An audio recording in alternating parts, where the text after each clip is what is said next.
to laugh, but I think it's hilarious. They said, some therefore cried one thing, and some another, for the assembly was confused, and the more part knew not wherefore they were come together. So you got half of them, or some chunk of them saying, great is Diana of the Ephesians, and the other half or part is saying, I think Paul's pretty good, and the other part saying, I thought there were going to be refreshments. Don't have a clue why they're all there together. They drew Alexander out of the multitude, the Jews putting him forward, and Alexander beckoned with the hand and would have made his defense unto the people. But when they knew that he was a Jew, all with one voice, about the space of 2 hours, cried out, great is Diana of the Ephesians. Now, I know we got a lot of rabid football fans here, but I venture to say that if the Steelers or Ravens or whoever your team is won the Super Bowl, you wouldn't be crying out for 2 hours, great are the Steelers of Pittsburgh. I've been to some amazing, speaking of rock music, I've been to see some of the world's biggest rock bands live, and people won't cheer for 30 seconds after they finish playing a song, much less 2 hours. But when you start kicking at people's gods, they get upset. Plus, back then, people actually meant it. Today, we're all lukewarm, not just Christians, but even people of false religions are lukewarm about their faith. They don't really care. All right. So they cried for 2 hours, great is Diana of the Ephesians. Now, we're going to turn back to Jeremiah chapter 7, I think it is, whatever I marked up there. 7 verse 18. The children gather wood, and the fathers kindle a fire, the women knead their dough to make cakes to the Queen of Heaven. To pour out drink offerings unto other gods, that they may provoke me to anger.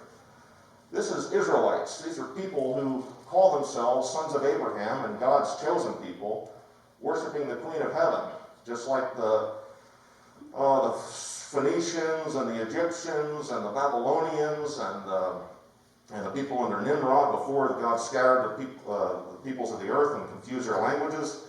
They've all been worshiping the Queen of Heaven all along, and now you've got God's chosen people doing that same thing. They make cakes of dough, like kind of flat, round things. So next, like I said, you got people who aren't Christians calling themselves exorcists. Next thing, you're going to have people worshiping the Queen of Heaven, calling themselves a church. And sure enough, it says in verse 35, when the townsclerk that appeased the people, he said, Ye men of Ephesus, what man is there that knoweth not how the city of the Ephesians is a worshiper of the great goddess Diana, and of the image which fell down from Jupiter? Seeing that these things cannot be spoken against, you ought to be quiet and to do nothing rashly. Well, there's the first best advice that's ever happened in this whole assembly. For ye have brought hither these men. These are neither robbers of churches, nor yet blasphemers of your goddess. There weren't multiple churches of Jesus Christ in Ephesus. So he is calling shrines of worship to the Queen of Heaven churches. Wouldn't you know that maybe some people still do that today? I got a picture from Google. I don't know what the resolution's like on the screen, but we'll take a look at it. Okay, this is the House of Blues in Orlando, and I've been there for several times for concerts and events at Disney World. But across the front, over top the stage, they have all these religious markings. And it's cut off in this picture, but just take my word for it. On the far left is Hinduism. Second from left is Judaism. Third from left and towards the center is Islam. This one to the right of center is Buddhism. And then I'm not sure what the other two going this direction are. And I was there for my first concert before I knew what was going on spiritually. I mean, I was a Christian, by then, but didn't know what all this stuff meant. And I started to wonder, they've got most of the major religions of the world depicted across the top of this stage. And if you notice the inscription under the center image, which is cut off, it says, all are one. And over top of that center image, it says unity and diversity. And so I was wondering, okay, they got the major religions, where is Jesus? I mean, if you're going to say that all religions are the same, or you're going to say it's okay, whatever you believe, just believe it sincerely, thank you. That's awesome. where is Jesus? Well, if you can't tell from the resolution here, that's not a man in the center, that's a woman. That's the Queen of Heaven. Why didn't they put one of the other religions in the middle? Why didn't they put Islam? Islam, I think, has, maybe second to the Catholic Church, the most adherents of human beings on earth. Why didn't they put that in the middle and say all are one, unity and diversity? Judaism was one of the oldest religions, monotheistic religions. Why didn't they put that in the middle and say all are one, unity and diversity? Buddhism and Hinduism comprise the greatest percentage of the Earth's population through India and China. Why didn't they combine those or choose one of them and say all are one, unity and diversity? It's because all of those can bow the knee and worship the Queen of Heaven. You check Hinduism, you check Buddhism, you check ancient Egyptian mystery religion, you check Islam, you check Judaism. We just did. We just checked Judaism in Jeremiah chapter 7.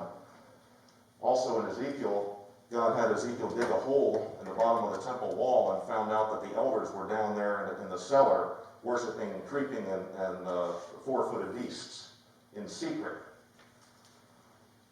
They can all agree to worship and serve the Queen of Heaven. That's why she's in the middle, and Jesus is nowhere to be found. Now, as I said, there are institutions on earth that call themselves churches that promote the Queen of Heaven higher than the Lord Jesus Christ. And I want to give you the last words of a great servant of God, a woman who called herself the Lord's handmaid. In John chapter 5 and verse 2, I believe it is. Nope, that's not right. Maybe it's 2:5. Yep. John chapter 2 and verse 5. This is the wedding at Cana when Jesus converted water into wine. He turned religion into the joy of salvation. And Jesus' mother Mary was at the wedding, and she thought he could do something about the problem of them having run out of wine. Jesus answers in verse 4, "Woman, what have I to do with thee? Mine hour is not yet come." These are the last recorded words of Mary. Now, we know she lived a lot longer than this, but these are the last words that God saw fit to put in his book. "Whatsoever he saith unto you, do it." That's the mother of Jesus Christ, the Lord's handmaid, telling the servants at that wedding, "Get your eyes off me and put them on my son." So as we get closer and closer to the end of this age, and I believe we're extremely close, I tried to open that up and unpack it a little bit last week, but I think we're right on the cusp of the return of Jesus Christ for his church, and through the tribulation and the Antichrist's rising, all hell breaking loose on the face of the earth. You're going to see the Queen of Heaven more and more and more. And she is going to be worshipped and served rather than the God that made her, the Lord Jesus Christ. Just get ready for it. Don't be fooled by it. And gently and lovingly invite people to turn their eyes on the true Creator and the true King of Heaven, the Lord Jesus Christ, who is King of Kings and Lord of Lords. I think that is it for this Bible study / message. Yep.